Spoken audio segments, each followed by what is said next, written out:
Pragmata is easily the most frustrating game I've played this year.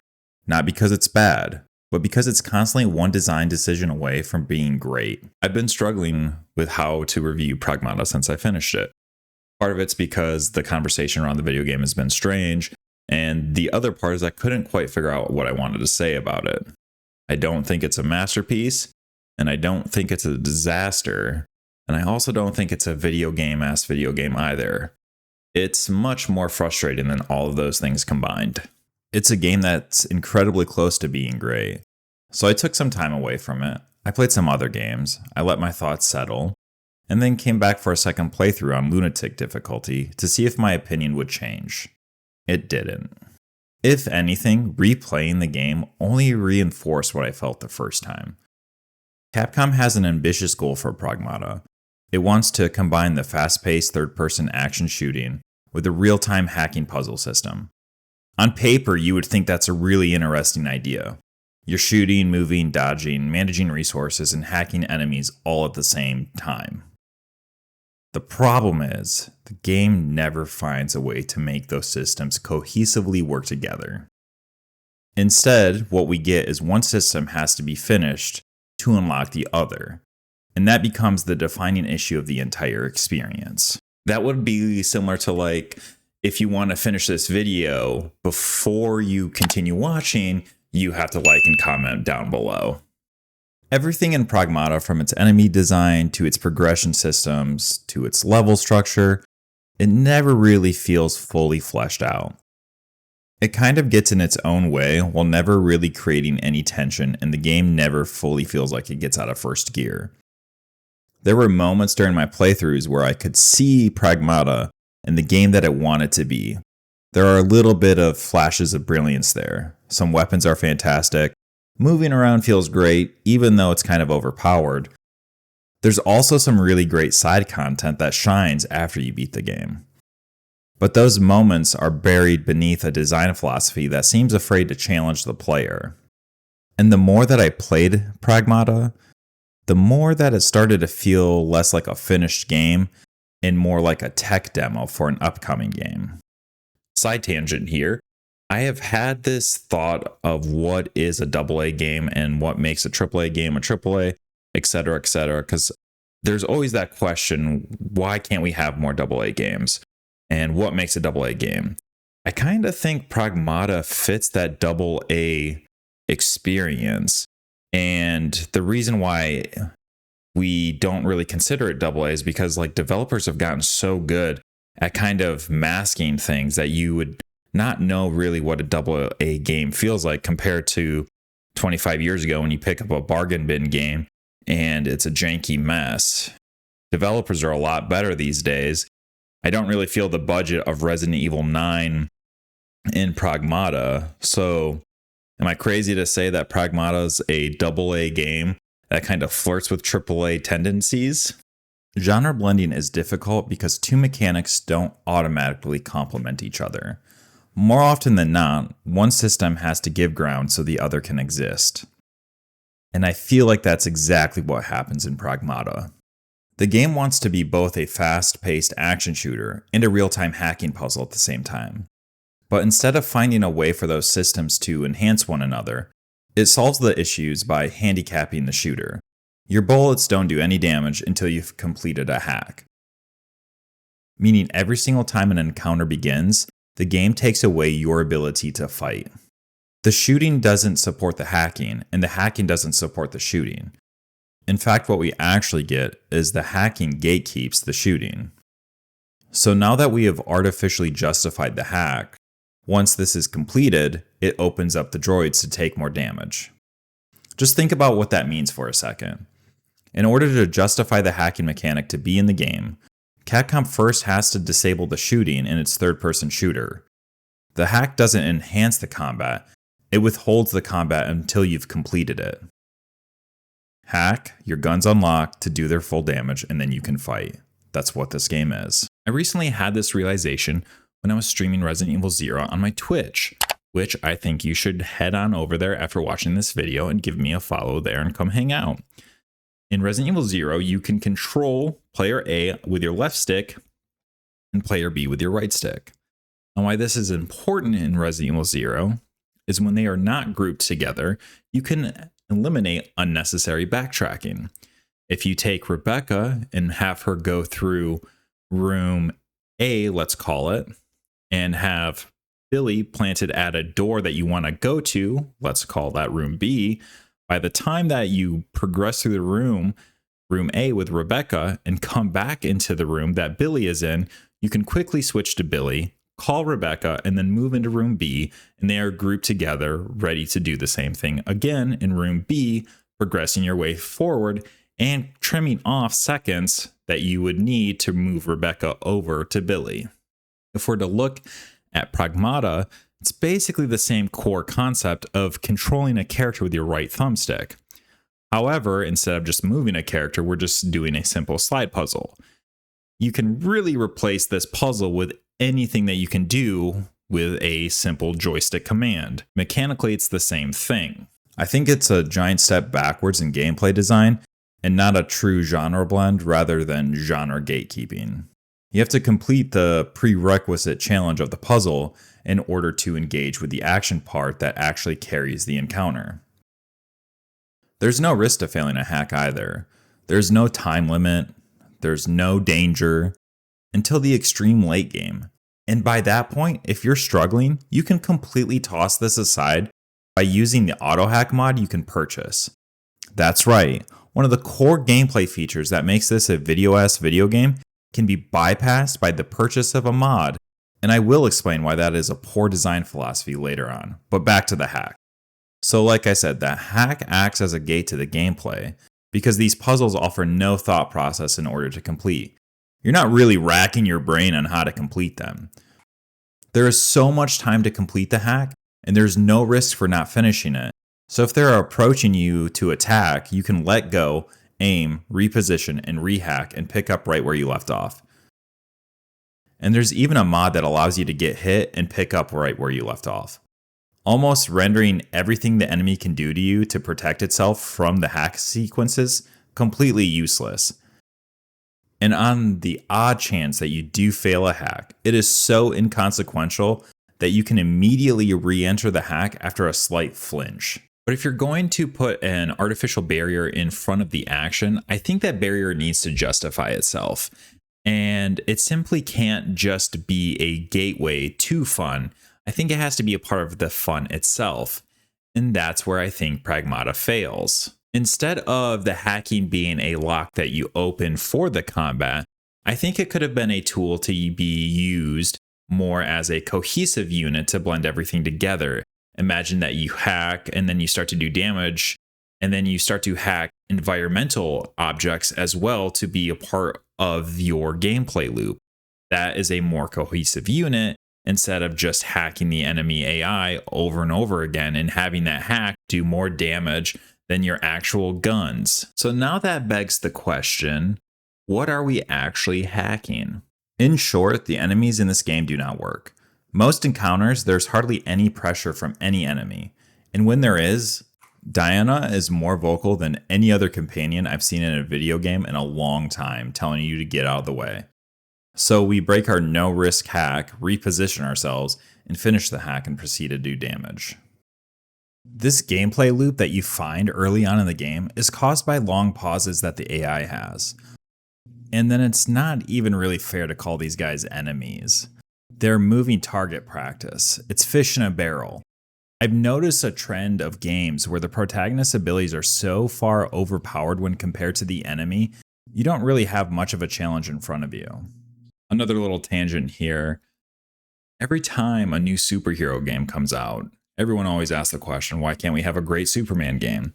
And it's really hard to develop a game when you are as fast as the Flash, you are invulnerable to so many things, and you are the strongest being in the universe. That's kind of how I felt with Hugh. It felt so extremely overpowered halfway through the game that these enemies never stood a chance, and I felt more like a bully than some stranded engineer on the moon. If we're to look at the tools in Pragmata, it should be very rare that enemies even get the chance to touch you.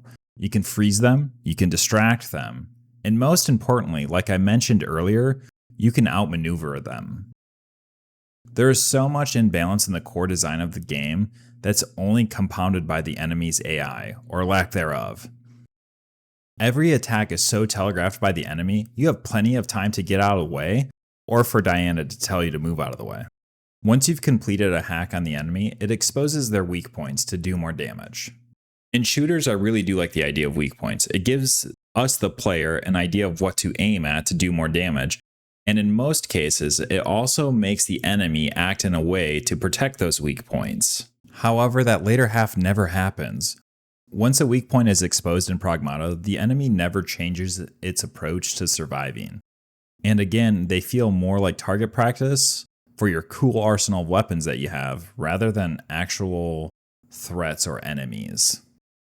On top of that, the design is so poor they don't even really put up much of a fight. And it's a shame because I really do think the weapons in this game are really interesting. However, the game never really forces you to adapt or change your loadouts because the enemies are so inadequately designed and there's so many checkpoints, you just get to reload your loadout every 5 minutes or so. So then you're asking yourself, where's the tension in the combat? Well, there really is never any. I never felt like I was in any danger until the final boss in my lunatic run. And that's when I began to notice a problem I'll talk about a little later, but there was never anything that made me take a step back, rethink my approach. The strategy I found early on in the game of get in, hack, create space, and attack, and repeat lasted me all the way until the final boss on the hardest difficulty. And even then, if I had more patience to play a subpar action game, I could have finished it, but it was so tedious I just decided to level up other mods and beat the final boss in like 8 seconds. Now I've been mostly bashing Pragmata since this video began, but I do want to take the time to compliment one of the best aspects of it is the boss fights. When we take the time to look at the boss fights, I think it gives us the best attempt of what Capcom was trying to do with this game. However, it falls a bit short. It looked like Capcom gained inspiration from Dark Souls and their developer FromSoft. However, instead of making their bosses feel like mechanical obstacles that they had to learn and skill up, they dumbed them down so it was so accessible that anyone could really beat it on their first try. The projectile bosses are so telegraphed, it's basically an IQ test of whether or not you get hit. And if you don't believe me, for most of the boss fights, you'll be looking at the floor rather than the boss itself.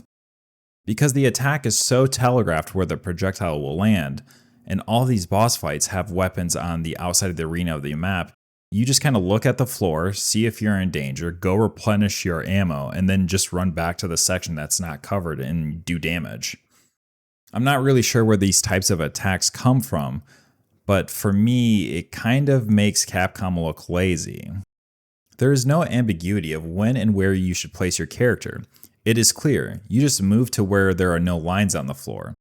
So all the information is before the projectiles on the screen.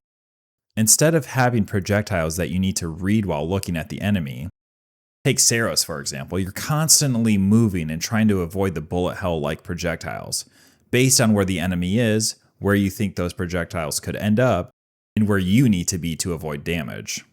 There is a balance to the information on the screen. The information that the player is acquiring from the fight and how they process it. But if all you have to do is look at the floor, you have none of that balance. You're not really incentivized to learn the actual attack pattern more than just what colorful objects are on the screen at the time. You never have to anticipate. It reduces the idea of a 3D shooter, and it feels more like that Fall Guys level where you just run around the level until the platform disappears. All of these bosses have really cool concepts, but their attack patterns are so simple that they really fall short because they don't ever combine their attacks or make it hard for the player to adjust. If we're to look at another Capcom franchise like Devil May Cry, you take a look at the fight in 5 where you have to fight all the shadows at once, it starts feeling easy at first because you're taking one at a time, but slowly they're adding more shadows to the fight where you're fighting all 3 at the same time. And they're covering a wide variety of ranges. They're hitting you from the air, the ground, wide attacks, linear attacks. And they're doing this at the same time. There's a reason why these attacks are layered this way. They're trying to teach you a pattern for you to create opportunities to create damage. Instead, in Pragmata, where a boss should be a skill check of all the things that you've learned up to that point from the normal enemies, but what we get is really a stat check just to make sure that you've leveled up enough to do enough damage. So the loop just becomes the same. You learn one pattern and you learn the attack that you want to punish and you just repeat it. So ultimately what you get are bosses that are not skill checks. They're just stat checks that are in the game because of the faux RPG elements. Over the past couple of decades, we have kind of seen action games slowly increase RPG mechanics into their progression systems. Sometimes they work, offering more depth, and sometimes they kind of leave you with a false illusion of depth. One of the biggest offenders that I can think of most recently is the reboot of the God of War series, where you're choosing your gear because of its highest number, not really the passive effects or any other type of rewards that benefits you. If your gear score isn't high enough, you're kind of effectively locked behind an invisible stat check in the background. The appeal of action games has always been mastery. You're expected to overcome enemies by learning their attack patterns, improving upon your execution, and making better decisions under pressure. That's why something like a no upgrade in Resident Evil 4 is so satisfying. Yeah, it's undeniably harder, but it's still fair because the game is testing your skill and not an invisible stat in the background. That is the key distinction between a skill check and a stat check. I think another good indicator that shows you the difference between an action upgrade system and an RPG upgrade system is when you upgrade in a traditional action game, you're acquiring new skills and abilities. In the RPG system, you are just increasing your damage and your health. When an action game leans too heavily on RPG progressions, bosses stop feeling like tests of mastery and start feeling like damage checks. Instead of asking whether you've learned their patterns, the game is asking whether you've invested enough time just to upgrade. If you haven't, the fight drags on and you slowly chip away at an oversized health bar. If you've invested too much, the encounter collapses before the boss ever has a chance to demonstrate its mechanics towards you. And that's where Pragmata stumbles. Because nearly every system can be upgraded, from the weapons, your hacking, the abilities, and the mods. The game's balance becomes impossible to predict. The developers don't know what build the player will bring into a fight, so bosses have to accommodate an enormous range of possible power levels. The end result we get is a combat system with very little middle ground. You're either underpowered and barely scratching the boss's health bar, or you've assembled one of the most game's dominant builds, like the overheat combust setup with the chain decode. An entire health bar disappears before the boss can meaningfully engage you. In some cases, you're not even really relying on your weapons anymore. And the crazy thing is, I really didn't run into this problem until the Lunatic difficulty.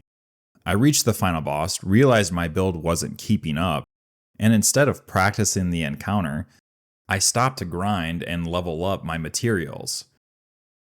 Traditional RPGs are built around that stat check. We all are kind of accustomed to grinding at certain points in those types of RPGs, whether you're trying to level up for a optional super boss or just trying to make it through the next thing. That grind is kind of implied there. When in action games, the last thing you kind of want to do is to grind to level up so you can do more damage. It really doesn't make a cohesive action game. Honestly, that's Pragmata's identity crisis. Sometimes it's asking you to be a linear action game, and the other times it's asking to be a RPG game. The progression systems constantly undermine each other, and then what you get is just a game that doesn't really know what it wants to be. Pragmata presents its world design kind of similar to that of a Dark Souls game. However, I don't think it understands what makes Dark Souls games great. In Dark Souls games, you have potentially the opportunity to access late game places earlier in the game if you are skilled, or open up shortcuts to make your access to the bonfire quicker. In Pragmata, with a bonfire being almost every 5 minutes and it being relatively linear, you really don't get that feature.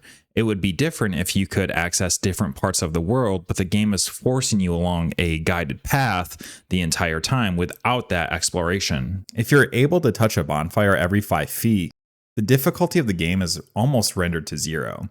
It's basically like an autosave feature in Dark Souls, and that's what we have in Pragmata. Every 5 minutes or so, we're back at cabin, restocking our loadout, restocking our heals, and we just move on. It pretty much nullifies the weapons in the world as well, because if you can always go to your cabin, you always grab the weapons that you're accustomed to. There's no need for testing when you are already leveling up your weapons that you want to use, and you can restock them every 5 minutes. This is just a little tangent that I noticed while editing that clip that you just saw. I realized that you enter this level, a brand new level, you fight one enemy, you go through a door, and the game offers you to go back to cabin. Why is that a design issue? Well, the game is intended to be played by picking up items and mods in the world, managing resources. But if you are allowed to go back to cabin every 5 minutes or so, and you can see I showed how many save points are within just this level, you are going back constantly. Every 5 minutes, you're going back and replenishing everything that you are accustomed to playing. So it nullifies experimentation and it nullifies the design of the items in the world. Because why pick up a under-leveled weapon that you're not focusing on when you can go back to cabin and pick up your upgraded shotgun or upgraded missiles, whatever it may be. And what's even more interesting about this design choice, in Metroidvania or Castlevania or any old Resident Evil game where you would gain access to a key or an ability that unlocks a new area you've already experienced, there's genuinely a reason to go back there and collect whatever you couldn't earlier. Pragmata doesn't really have that. Pragmata has some collectibles that you can go back in earlier levels and collect, but there's nothing that you need that you can't get to early in the game that you need to progress later in the game that you would find in one of these Metroidvania games we've been talking about. And I think the worst offense that Pragmata has with the semi-open world 3D Metroidvania game is how the enemies react within the world. They are pretty tethered to their spawn space. And what is even more terrifying is that if you're to lure them away and they go back to their spot, if you're to re-enter their space and attack them, they don't re-aggro on you. Their only mission is to go back home. So if you're ever in a tough spot, you just loop them this way until you clear out a room. And honestly, this is what I did for most of my lunatic run. So lastly, to wrap up the video, we're going to talk about the illusion of a post game that this game has and its lack of replayability. The base game has VR missions, which I think are pretty cool and kind of give you an idea of what the game is. And we'll talk more about that. And I also think the unknown signal challenges are kind of where the post game falls apart because it reintroduces the faux RPG elements and forces you to grind while also cheesing those challenges out. So in concept, the VR missions and the signal challenges are actually great. I think they actually show you what the game is supposed to be. The VR challenges set you with a specific loadout and force you to use what's inside the challenges. That's not really the case for the signal challenges. You can choose to cheese these with your unlimited ammo and fully upgraded loadouts, which would be the equivalent of bringing your endgame loadout from Resident Evil 4 into Mercenaries. But the signal challenges are only available after completing 100% of an area. So yet again, we are feeling the effects of the forced RPG. Everyone loves a grind, right? Then what do you get after the long grind? A true ending that is just a sentence. And I'm going to assume most people playing this game just ultimately looked up the cutscene on YouTube, which again, I can't overstate how stupid this is, because there is a great game here, and these challenges show that. Once you strip away all the false RPG elements and you're forced to use what's in front of you, the enemies feel less pathetic, although you still bully them, and the game becomes what the action games all are supposed to be, skill checks. That's what makes Pragmata so frustrating.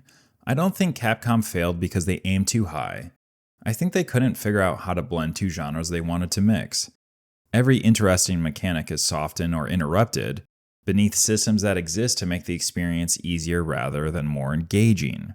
Underneath all of that is an outline of an incredible action game, one that trusts the player, commits to its mechanics, and lets the hacking complement the combat instead of stopping it. Hopefully, if Pragmata ever gets a sequel, that's the game Capcom delivers. Anyways, that's all I had to say about Pragmata today. Let me know how you feel about the game down in the comments. And while you're there, leave a like and subscribe to the channel. And I'll see you in the next video.